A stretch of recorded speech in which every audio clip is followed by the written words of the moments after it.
Salut tout le monde, on se retrouve aujourd'hui pour une nouvelle chronique de Games and Talk. Aujourd'hui, on va débriefer du coup le cinquième jour de compétition à Wimbledon. Vous avez l'habitude maintenant depuis le début de la semaine, on fait une vidéo chaque jour sur la journée qui s'est écoulée du côté de Wimbledon. Aujourd'hui, je suis avec Maxime qui vient nous prêter main forte, Salut à tous. comme Alexis. Salut Maxime. Du coup, t'es prêt pour ta première chronique? Ça va? Ouais, ça va. Pas trop de Pas de pression? stress, tout va bien. Ok, nickel. Donc ouais, il y avait un petit programme plutôt sympa aujourd'hui quand même, avec quelques matchs Ouais. plutôt pas mal. On va commencer par Nadal Kachanov, qui était pas le gros match, mais le match qui était assez attendu aujourd'hui. Je fais une petite présentation du match, après je te lance rapidement dessus sur Ouais. c'est tes impressions un petit peu. Donc voilà, Kachanov, on sait, c'est un espoir russe qui frappe vraiment très fort des deux côtés. Donc c'était un peu le premier match piégeux pour Nadal. Au final, ça a fait 3-7, 6-1, 6-4, 7-6, avec un Nadal qu'on a vu sous différentes facettes. Donc déjà, le Nadal conquérant, qu'on voit depuis maintenant un mois et demi à peu près, qui roule sur ses adversaires. Et puis dans le milieu de second set, troisième set surtout, un Nadal plus en doute, qui gagne que 7-6 en sauvant des balles de break. Donc un Nadal vraiment, vraiment dans le doute. Mais qui s'impose et qui rejoint donc la deuxième semaine de Wimbledon depuis quelques années. Ça faisait quelques années que ce n'était pas arrivé. Donc voilà, un Nadal en deuxième semaine. Maxime, je te laisse pour donner un petit peu tes impressions après trois matchs comme ça de l'Espagnol. Ouais. Qu'est-ce que tu en penses? Où est-ce que tu le vois aller? Je te laisse la parole.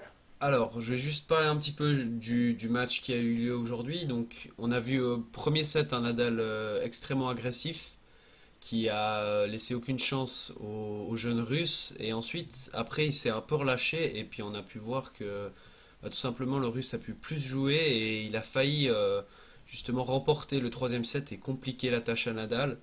Mais voilà, Nadal a bien, grâce à son expérience, a bien su finir le match. Et puis voilà, je le sens bien pour ce Wimbledon, comparé aux autres années où il avait perdu voilà, assez rapidement dans le tournoi. Et maintenant, je le sens aller loin parce qu'il est sur une bonne lancée et puis il vise la première place mondiale aussi. Donc ouais, Ouais, ouais, complètement. Ouais.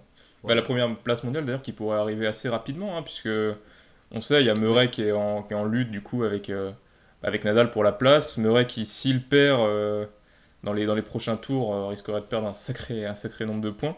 Donc ouais, ouais, Murray joue gros. Murray joue très Ouais, très gros. Mais d'ailleurs, à l'heure où on tourne, là, il est en train d'affronter Fonini. On tourne assez un tôt set pour partout, pouvoir. ouais. Voilà, un set partout. Donc voilà, un Murray un petit peu en difficulté. Nadal pourrait prendre la place de numéro 1 mondial. En tout cas, son prochain match maintenant, c'est contre Muller. Muller, pareil, ça va être un bon match test pour l'Espagnol, puisque Muller, il fait peut-être c'est la meilleure saison de sa carrière avec deux titres. Mhm. Sur gazon, on sait, c'est toujours très agressif, gaucher, serveur volleyeur. Donc voilà, ça va être un autre vrai test pour Nadal dans un autre style que Kachanov. Ouais. Qu'est-ce que t'en penses toi, Maxime, de Muller?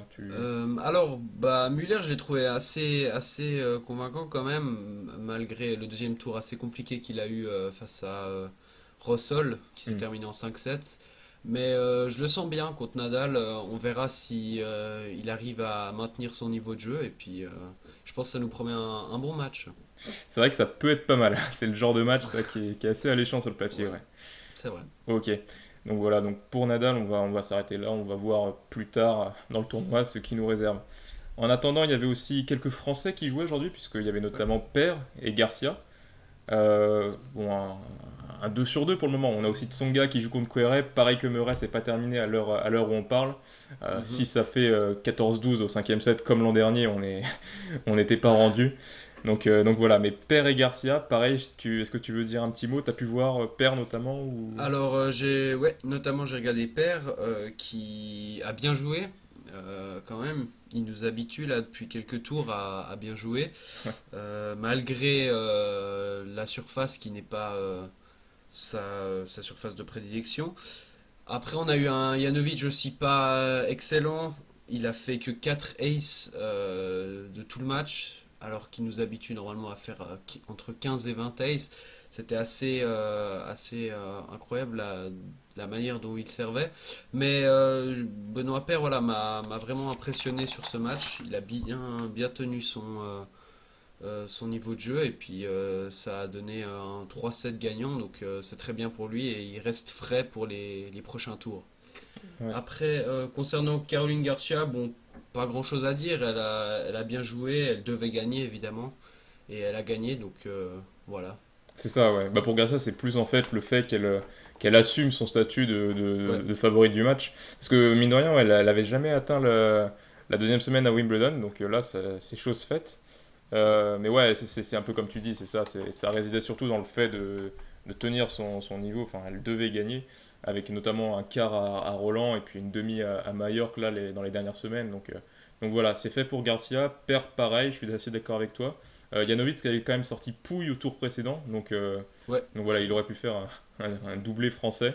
je- Mais Benoît l'arrête, et donc c'est justement Père attend le vainqueur de Murray-Fonini ouais. pour une place en quart qui risque d'être assez exceptionnelle, un huitième assez explosif, que ce soit contre Murray ou contre Fonini. Donc voilà. Après, ouais. Je peux juste rajouter quelque chose. Vas-y, vas-y. Juste pour Garcia, ça va être compliqué en huitième de finale parce qu'elle va affronter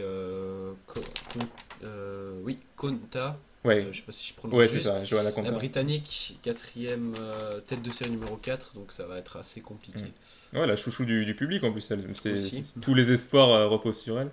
Elle a gagné 6-4, 6-1, il me semble. J'ai vu la fin du match. Et Oui, ça doit être ça, ouais, 6-4, 6-1. Donc pareil, c'est un sacré morceau. Il va falloir la sortir, Koh-Lanta.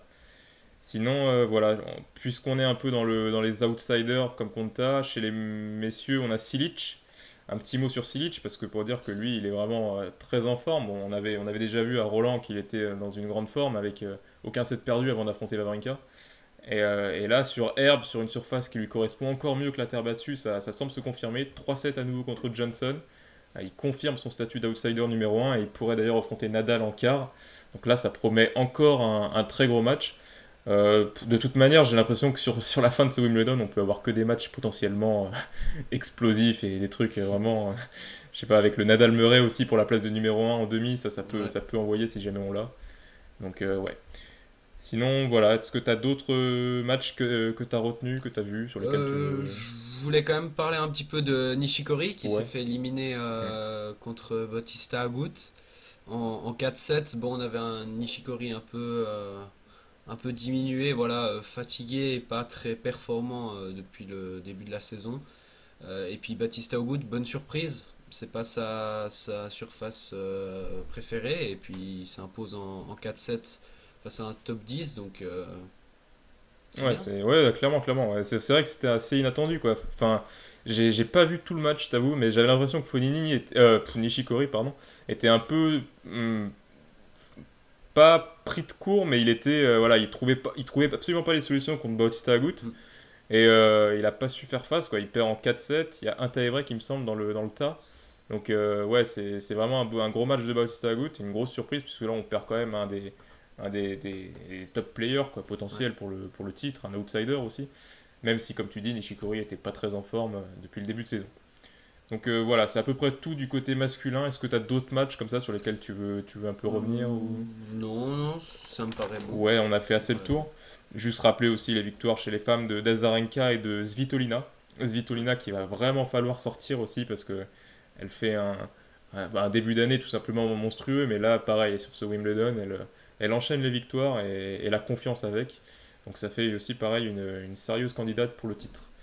Du coup, Maxime, je te propose qu'on referme cette chronique, si jamais c'est bon pour Oui, toi. Ouais. ouais, tout me va, c'est bon. Donc voilà, on vous rappelle qu'il y a encore Tsonga, Murray et Anderson qui sont en train de jouer à l'heure où on tourne cette chronique, donc vous aurez sûrement les débriefs de ces matchs dans la chronique de demain. Voilà, on voulait tourner assez tôt pour que vous ayez quand même un rendu avant la nuit. Donc c'est chose faite. En attendant, n'hésitez pas à nous suivre sur tous les réseaux sociaux, Facebook, Instagram, Twitter, à partager cette vidéo, à mettre un petit like ou un commentaire si ça vous a plu. Et nous, on vous donne rendez-vous dès demain, et bon tennis à tous. Salut! Ciao.